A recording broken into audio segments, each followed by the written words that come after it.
All societies have been shaped by the struggle to control water, from the first civilizations in the Middle East and Asia to the megacities of our days. The future of humankind will also be shaped by the unruly element of water. In the next decades, huge water projects will radically change the face of the earth. A new uncertainty will force all societies to ask, do we live in the age of droughts or in the age of floods? We can't cope with all this water in the old-fashioned way. I hope God will do something to save us. The struggle for control over water will increasingly hold the balance between peace and war and profoundly influence relations between countries and continents. What makes wars start? Fights over water, changing patterns of rainfall, fights over food production, land use. This is an issue that threatens the peace and security of the whole planet. I have travelled down the great rivers, have seen water in all its forms and dimensions, and have met national leaders and water experts all over the world. For years I've been researching and writing on the history of water. Now I invite you to join me on a global journey into the future of water. Because no one, absolutely no one, can escape the power of water.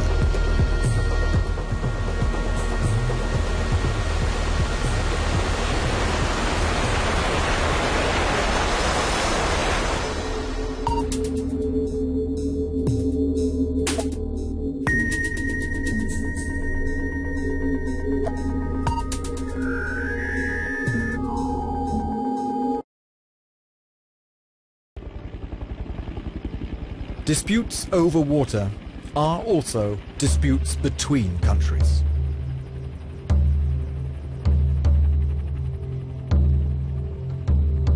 We are traveling up the Nile, the world's longest river, flowing through 10 countries and 3 climatic zones. In 2050, about 690 million people will live in the Nile River basin. Water demand will increase everywhere, and the total need will exceed the river's supply. The shallow lakes that comprise the source of the Nile are moreover highly vulnerable to climatic change. In 1959, the two neighbors, Egypt and Sudan, signed a treaty by which they share all the water in the river. The problem is that the Nile flows through 8 other countries before it even reaches Sudan and Egypt. For different reasons, none of these countries have as yet really utilized the river. This is about to change. They now have both the desire and the means to take water from the river.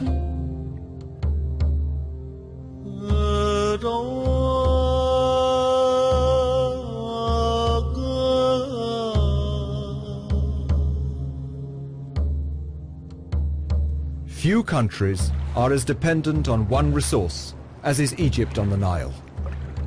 Nearly all the country's 70 million inhabitants, a figure expected to reach 150 million in a few decades, live along the banks of the river.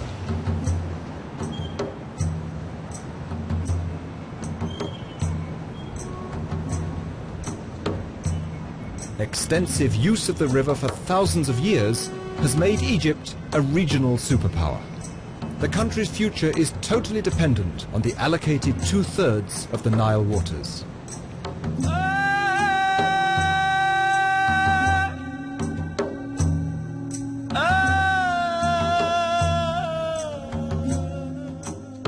This dependency is increasing, with Nile water being pumped into the Sahara to alleviate pressure on the old Nile Valley. This project alone aims at creating communities for millions of people in the desert. Some of the Nile basin countries have asked the questions, from where are you going to get the water for this big project? And we have to work on this and to convince our neighbors that we are not using more water than what we are using right now. We are using it much more efficiently. We realize the needs of the Nile basin countries, definitely they need water. They have not had the chance before for development due to many reasons, but we should help them and they should help us toward this new future. Egypt is in a vulnerable strategic position because its lifeline flows through 9 countries before it reaches Egypt. Egypt's only hope lies in increased cooperation with the other Nile countries and that their conflicts of interest stop them uniting against Egypt.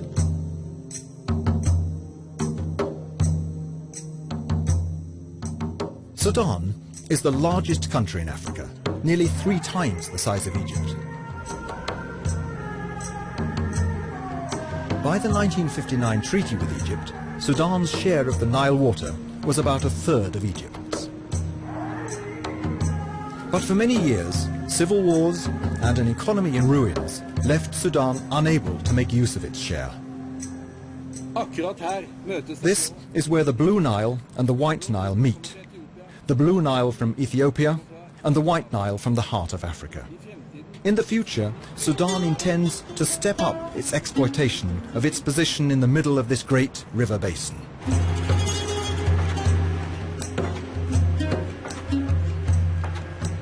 The discovery of large oil reserves in Sudan and greater political security make this possible.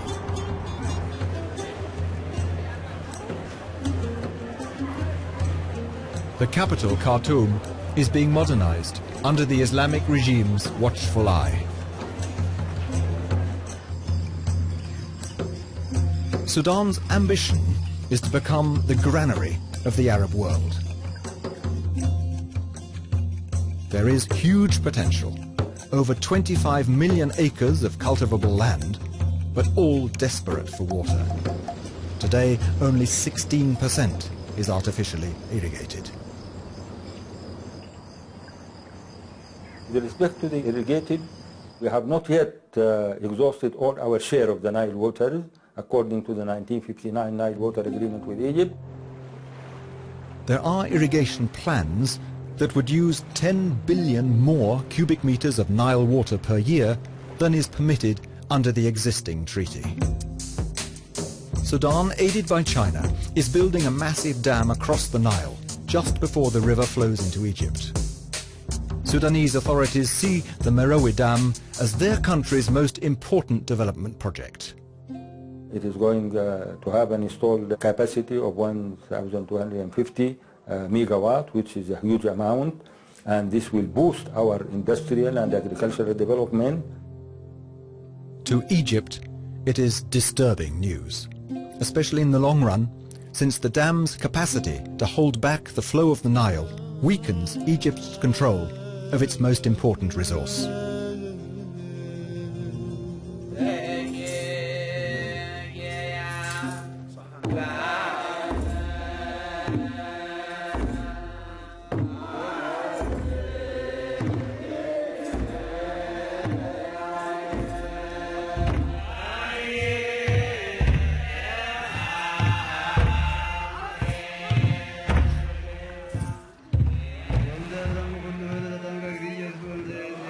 We are on the banks of the main tributary of the Blue Nile, Lake Tana in Ethiopia. The Timkot festival is held every year. Thousands of people are baptized to commemorate the baptism of Jesus. As the sun rises over Ethiopia's blue gold, the priest blesses the holy water.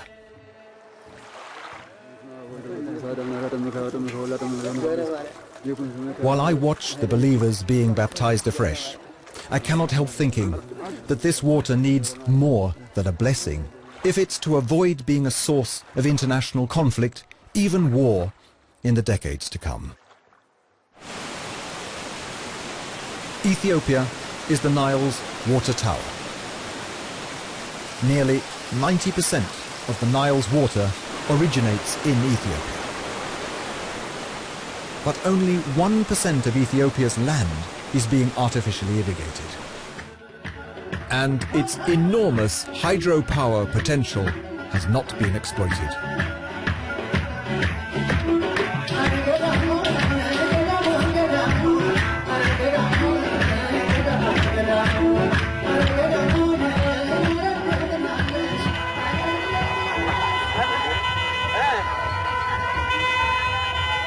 The population of Ethiopia is already larger than the population of Egypt. Its 70 millions are expected to grow to 170 millions by 2050. The government will be under increasing pressure to make use of more of the Nile's water.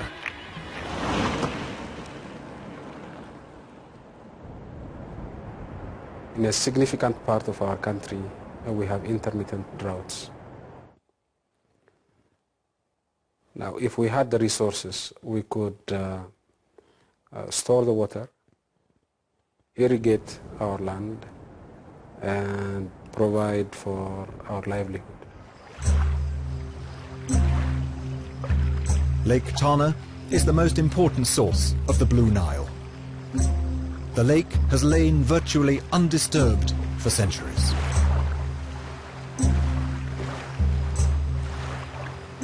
Now, the full Nile waters is divided between Egypt and Sudan.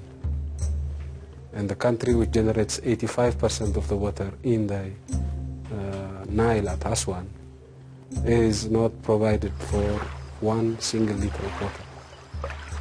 Now, that obviously is not equitable, it's not sustainable. The issue is whether we can use some of this water for irrigation purposes. And our lawyers would say the treaty does not bar us from doing so. If and when we get the resources, we'll use it. And we are using it. Although our resources are limited, we are building a few dams on the Nile basin. And we'll continue to do so. Hopefully we'll do so with the understanding and support and cooperation of downstream countries. But in the end, it's a question of our own survival, and we will have to take care of our interests.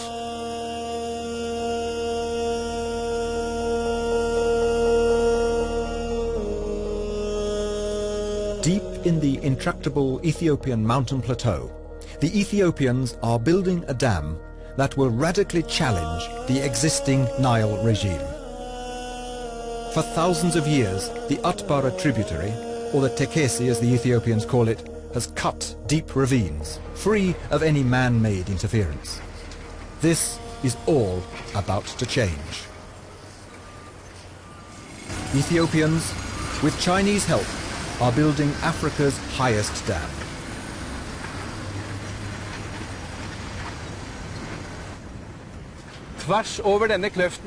A concrete wall, nearly 200 meters high, is being built across this cleft. It's as high as the spot where I am standing. The dam will hold about 4 billion cubic meters of water. Technological developments of this sort are going to shuffle the cards again and again in political games where the Nile's future is at stake.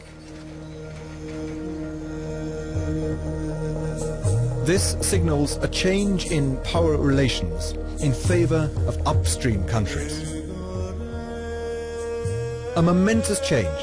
On a world scale, it will be of historic importance.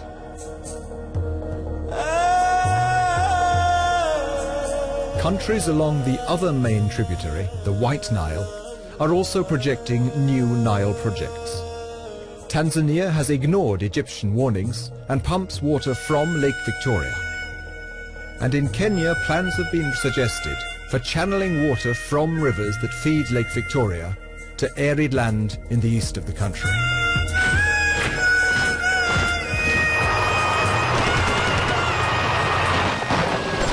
The Nile Valley has suffered from civil wars in recent decades. Many people fear that disputes over utilization of the river will cause international conflicts.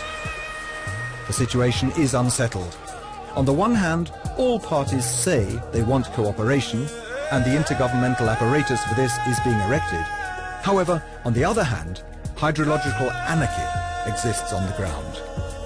But the Nile is just one of many dozens of river systems where an intense struggle over water rights will take place. And this will happen against a background where, according to the United Nations, 1 in 4 of the world's population is living in countries with serious water shortage, and 1 in 2 living within multi-nation river basins.